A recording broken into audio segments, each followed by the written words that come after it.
Ukraine is struggling to untangle itself from its past, but it risks strangling itself in the process. Женщину одну убило, совсем 2 куска мяса нашли это. И внизу парень эту, а то 14 человек это погибло это. Так нет, я понимаю. The Donetsk-Moscow train isn't running these days. It's being used as a shelter for people fleeing the fighting. There are over 1 million displaced people in Ukraine so far.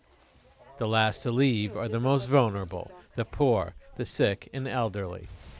Like Vera, 94 years old from the besieged city of Debaltseve, she doesn't know where the rest of her family is. Я ж не могу не почуть ничего, а у меня ж детки есть.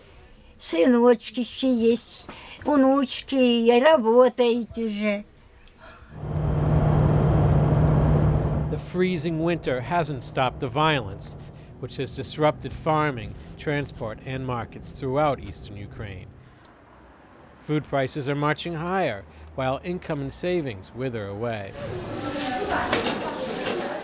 A recent survey shows some areas with more than a 30% increase in prices for basic food items like bread and milk, and up to 80% for meat and cheese. In areas near the front lines where food markets are no longer functioning, the World Food Program is distributing food rations.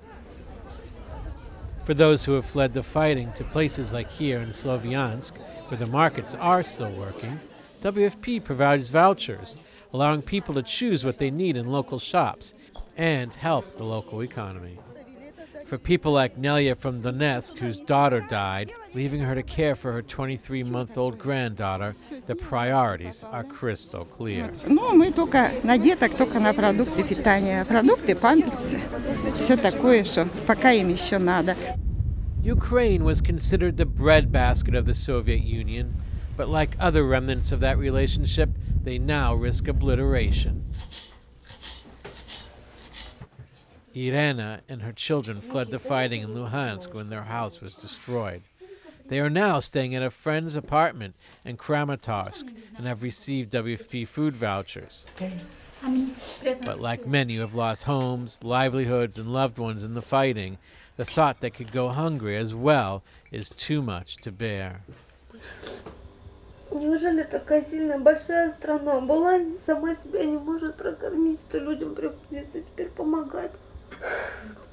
Many Ukrainians these days might appreciate the saying, all sorrows are less with bread.